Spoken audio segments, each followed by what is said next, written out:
Even though I'm gay, I've realized my best friend is the love of my life, but now that I'm battling cancer, I'm terrified I'll never get the chance to tell him he's the only one I want forever. My dearest friend in the world is a man named James. I try to describe how great he is, but it's honestly easier just to tell you the story. James and I grew up in the same town, a conservative Christian town in nowhere, USA. The first time I met him was on the playground at school. He saw me sitting alone under a tree and came over to ask me if I wanted to play with him and his friends. I said no, but he noticed I was reading a book about space, the solar system, to be more precise. So he sat down next to me and asked me which planet I thought would be the coolest to visit. We ended up talking for the rest of recess about what we thought the other planets might be like, and when we went back to class he introduced me to his friends. Meet my new friend, my name. We were inseparable from that point on. It was one of those things where the entire town, our parents included, had us married off by age 8 or something. We didn't understand at the time, of course, but I would go on family trips with his family, stay over at his place and vice versa through most of elementary school. Get in trouble for talking during class every day, though not really because the teachers all loved him. This dude can charm his way out of anything, it is unreal. We were best friends. When we finally reached the awkward teenage years and dating became a thing, he asked me to the first school dance and I said yes. We sort of started dating by default. I don't think we ever talked about it explicitly, but I just started calling him my boyfriend to other people and we went with that. Very little changed about our relationship. We still basically just did all the same stuff we used to do before, except our parents got stricter about the sleepovers and there was more hand-holding and cuddling. Kissing and stuff was always difficult for me and I didn't know why, but he never pushed me on it at all. Not even once. The 2 times we tried he was able to tell very quickly that I was uncomfortable and he just shut the interaction down by messing up my hair playfully, saying enough of that, how about we just watch a movie? I just assumed one day I would get it. Well, I didn't. Sometime around 15 years old I started to realize the problem. I wasn't intimately attracted to men. This was a very trying time for me, given the kind of environment I grew up in. This was not acceptable. My parents were extremely religious and extremely anti-LGBT. After about 8 months of identity crisis over this, I decided to muster up the courage to tell James before anyone else. I didn't know what to expect. I was terrified. I went over to his house trembling. He had done what he always did, made my favorite snacks and got the controllers and my favorite game, Diddy Kong Racing, ready to go. He opened the door and gave me a hug and I came in. I was so scared. We sat down and he looked at me for a second before putting his hand on mine and asking me what was wrong. So, I tried to tell him. And I got halfway through the sentence, struggling to actually say I'm gay, before he just interrupted me and said, "You're gay." Yes. I know. Is there anything else? Followed by that goofy smile I love so much. I just froze in place. I asked him if he was mad and he just laughed and told me he loved me the way I was, and this was the way I was. I just started crying and jumped into his arms. It felt like 10 minutes at least of me crying before he finally interrupted me in characteristic fashion, remarking, however, "I will be mad if you let the pizza rolls I made get cold, so how about we stop crying and start eating?" We stayed best friends after that. We never actually had a breakup talk, but we did start to date other people. We talked and hung out almost every day until we graduated and he went away to a big-name college. The night before he left he came and picked me up and we drove around town and hit all our favorite spots. He drove me back home at 3 in the morning or something in the rain and I took his hand during the drive home and fell asleep on his shoulder. I remember wondering then for a moment if I should just marry him anyway. But he was going away to college, and I'm not attracted to men, so it probably couldn't work no matter how I felt about him otherwise. He promised to stay in touch, but I didn't know if that would happen. Well, it did. Obviously it wasn't like before, but he made sure to call me every week just to check up on me and see how things were going. I went to college close to home. We'd talk about how hard college was, whoever we were dating at the time and whatever drama was going on. During his junior year my parents found out that I was gay. They did not react well and I was basically kicked out of my home to save me, my dad going on about me needing Jesus 40 days in the desert like a lunatic. My parents are good people, so this didn't last and they have more than made it up to me since and worked hard to unlearn their bad programming, but that was an awful time. I did what I always do and called James. He talked to me for about an hour and then got his mom to drive up to get me so I could stay in his old room. Then he flew home the next day pretty much just to cheer me up and make sure I was alright. Vintage driving around in circles singing like idiots and 2 a.m. junk food runs did the trick. I later found out from my mom that he had also gone and confronted my parents and stood up for me and told them they should be ashamed of themselves, and if they were willing to lose their daughter over this they were unfit parents and not the second family I thought you were. My parents worship him, so this was effective, and my mom still tells this story to this day. Once again I remember wondering at the time, will I ever know anyone else in my life who would do this for me? But he was heading off back to college and he was still a man. So I didn't do anything. Years went by. He got married. I got a long-term girlfriend. We stayed close the entire time. We saw each other a lot less, but it was still great every time he visited, and we had frequent text and calls. I looked forward to his visits all year. And then tragedy struck. His wife divorced him. I never liked her, but he did. I think she used him for a green card and he was too sweet to notice, but that's neither here nor there. He came back home, so I saw him a lot more. Obviously, he was crushed, but we got through it together. And then, I got the diagnosis. At age 27. Cancer. There's nothing I can say that describes the feeling, so I'm not even gonna try. Decent chance of survival, but I had to start treatment right away. This experience has changed me and my outlook on life more than anything else that's ever happened to me combined. At first, everyone was there for me. I was getting visitors daily, friends, family, everyone. But as the weeks turned into months, it all stopped. Most people, even my friends, started coming once a week, then once a month, then many not at all. When things were looking bad around the 7 or 8 month mark, my girlfriend broke up with me claiming she loved me, but she couldn't handle watching this. Almost 2 years in now, and there's only 5 people who are still here. My mom, my dad, my sister, my BFF Amanda, and James. I almost can't talk about it without crying, but James is here every dang day. Every day. For hours. He may have missed 20 days in almost 2 years due to work-related travel, and even then he calls me. He comes in and asks how his Amumu, which he's called me since we were kids, because I like cows and those are my initials, is doing, and listens. He brings my favorite snacks and treats when I can have them, board games we like to play, old video games on handheld so we can play. He sings to me and shows me pictures of places he's been that I'd like to go to, and talks about taking me once I'm better. He sits there and holds my hand in silence so I won't be alone until the doctors tell him it's time to go. Then he does it again the next day. I've never seen him cry or show any sadness. If I even casually say something like if I get better, he'll immediately interject saying when you get better. He just won't give up on me. The only other person who is there like this is Mom. Even my dad, sister, and Amanda, who have also shown up in big ways, are not this consistent. I could write a whole post about how this experience has changed my relationship with Mom as well. She's proven to me that no matter what happened in the past and what we may have clashed over, she loves me like no one else, except maybe James. My mom is the #1 all-time James fangirl. She has been attempting to get me to marry him since I was 7 years old. A long time ago she stopped that. But about 3 months ago she made probably her first comment of that kind in around 7 years. I guess there are a few things she said. The first was pay attention to the people who are still here now. They're the people who always will be. They're the people who love you and not just what you can do for them. Which sort of set me off on the whole months-long train of thought that led to this post. Amanda and my sister also make a lot of comments about James. Both really like him, and Amanda told me a few visits ago that she thinks I love him, and one reason none of my other relationships have worked out is that the other person can always tell they're #2 everywhere but the bedroom. Then about a month ago, Mom was a little more direct. After James left one evening she told me, "Baby, in all my years on this earth, I've never seen anyone love anybody like that boy loves you. I know you don't like it when I talk about this, but trust me, if you let him go again you're gonna regret it forever." I don't know what has changed, but this time when she said that, I just knew she was right. Every relationship I've ever been in has had some problem or thing that has to be worked on. Most of them have several.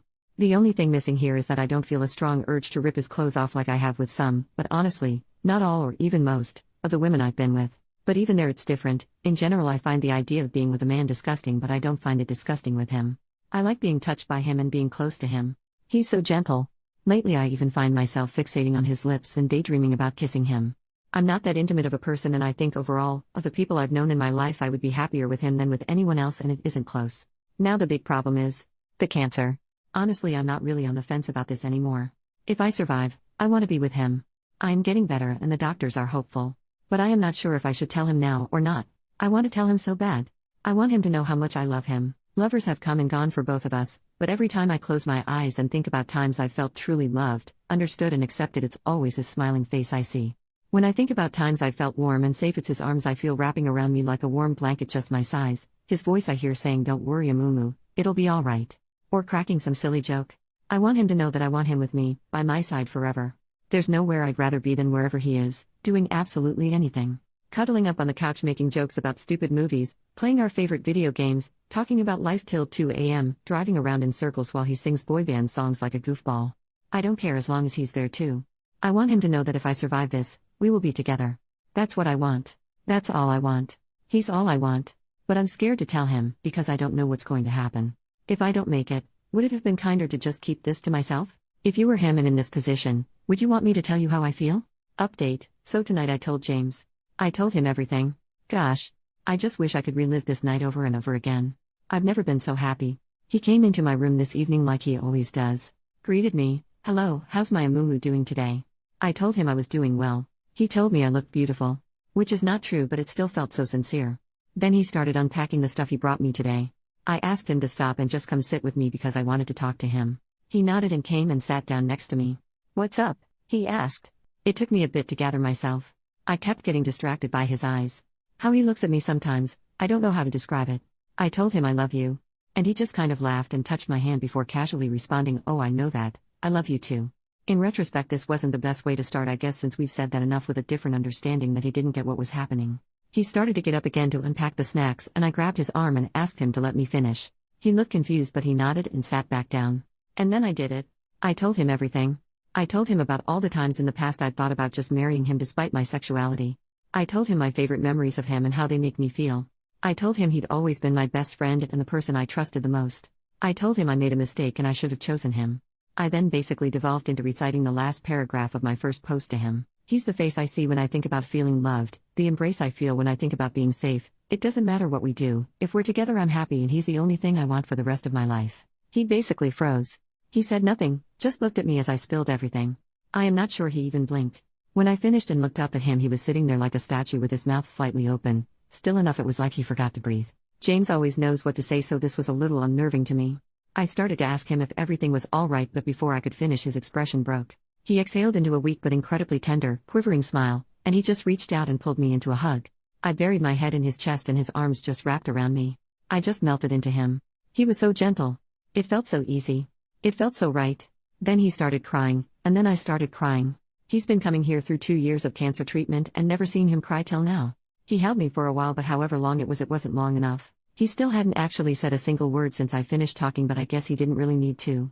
Then he finally answered my question with, "Now it is." When he finally pulled away, his face was red from crying, but he just looked so happy. He looked at me for a bit. It was kinda cute because he had a little trouble maintaining eye contact, which he usually doesn't. He was like a little boy again. Then he finally looked right at me and he just said, "You are the only thing I've ever wanted." Then I started crying again and he started crying again, and he pulled me to him and held me again. I wish it never ended. A little bit later, once we exhausted our crying capacity, I showed him the post. He made a few jokes about wanting to meet this James guy and about how he had better go and thank my mom for her 20-year wingwomanship lol. Then after he finished reading it, he kissed me. It felt easy, not scary at all, and just right. He asked me if it lived up to my daydreams and I chuckled and said yes. Then he said, "I'm not so sure myself, I think I need more data," and kissed me again. He is so ridiculous, but this was smooth as butter. Then after that we started talking, and I guess he told me everything too. He said he'd loved me since we were little kids. Told me he still has every drawing, letter and craft I ever made for him in a safe that he took with him to college and has taken everywhere he's ever lived. We talked about the day I came out as gay to him, and how he'd figured it out earlier, but he struggled to accept it for months in secret because he had lived his entire life up to that point assuming we would be a family and wanting nothing else. He told me he thought about our last night before college all the time, and he kept hoping that entire night I'd say something before he left, because then he'd have transferred colleges to stay with me. Told me he actually took a very long way home just to prolong the time when we were holding hands and I was sleeping on his shoulder, and that it was to this day his favorite memory. Then he looked at me with those piercing green eyes and said, "For me, there has never been anyone else." He loved once, me, and then struggled through a bunch of rebounds, and even though he had learned to bury it and move on with life and was happy in our friendship, his heart had only ever belonged to me. Honestly, I guess I should have known this. My dad told me he was sure this was true before, but I didn't listen. But I was flustered and deeply moved. I joked that he should enter the Olympics as a torch carrier, and he said they'd never have a chance. I'm the greatest there ever was. We sat and talked and reminisced some more, mostly about when we were kids. I found out some things I never knew because he avoided telling me how romantic some things were for him after I came out, but I also kinda realized. I think they felt romantic to me too. Then he sang me some of our songs. His voice is so beautiful. We had another embrace and another kiss. Both still felt divine. I can't wait to have my hair back again so he can pet it like he used to when we were kids. Then I brought up the love-making question, and oh my gosh, it was the cutest shit ever. I barely got to say anything before he started tripping over himself like, "Look, I don't even care. I don't need that. If we need mistresses or something we can do that, it doesn't bother me. I just want to wake up with you every day." Which was sweet, but then I told him that even though I didn't know how that would go, and I might not be able to, I wanted to try with him anyway when I got better, and oh my god, he turned tomato red and could barely look at me. Literally could not even manage to form a sentence in response, just mumbled incoherently before managing to get out, "Okay, if you're sure." This man has been married and had 6 girlfriends, but he completely just falls all over himself at the thought. God, it was adorable. This is the only thing I'm still a little worried about, but I do want to try. I mean, I like the kissing, which I thought was completely impossible. And I know that if it doesn't turn out well, it won't ruin anything and we'll still be together and just figure something else out for that one need. Then we talked about the cancer. He is so sure I'm gonna make it. It's so touching. It took a little while to get him to take the other possibility seriously. When I finally did and I told him that it's the reason I didn't tell him sooner, he held my hand and told me that if that happens, he'd be okay because he'll always know that he was one of the lucky ones because he was mine. Jesus Christ, I almost lost it. Then he said if we don't have that much time left, we better make sure every minute counts. I said that's pretty hard to do in a hospital, and he replied, what do you mean? We're both here, and that makes this the best place on earth. Dear God, what did I do to deserve this man? I teared up again, and he held me one last time. Then the doctors came in. He kissed me goodnight. We both said I love you, but it felt so different. It's never felt so good to say or hear those words. Then he smiled at me and left. I was so excited, the first thing I did was call Mom, and she was just ecstatic. I think she might be happier than me, which is saying something, lol. As soon as I told her what happened and that James and I are together, she just started crying and talking about what a good boy he is, how she just knew this would happen and that she can rest easy now because she knows I will always be loved and taken care of. Plenty of her destiny talk, which usually gets on my nerves, but honestly I was so happy tonight. Screw it, I'm on board. Maybe it was destiny. I guess sometimes Mom really does know best. I feel like a teenager again. I never thought I'd feel this way again in my life. I never even imagined if I did it would be for a man. God, I love him so much. Now I can't understand what I was ever worried about or why I didn't do this years ago. Thanks so much to everyone who read my story and helped give me the perspective and courage I needed to finally do what I should have done years ago. Now as long as my health cooperates, I'll be one of the lucky ones too, because I am his. OP comments on her post getting reposted months later. I guess as another small update, things are going pretty well for me considering the circumstances. Oncologist is still very optimistic and I am feeling better, not at the moment, but that's because of chemo last week. I'm responding very well to treatments and things are continuing to look better and better on the health front. And James has just been the absolute best. He was already such a huge source of support for me before I told him how I felt and we became a couple, but since then, man, there's no words for it. I guess he feels like he doesn't have to hold back on the affection and support, and it's been absolutely wonderful being cradled in his love basically every hour of the day. I feel so lucky and I am so glad I told him, and so thankful to everyone who responded to my post and helped me muster the courage to do so.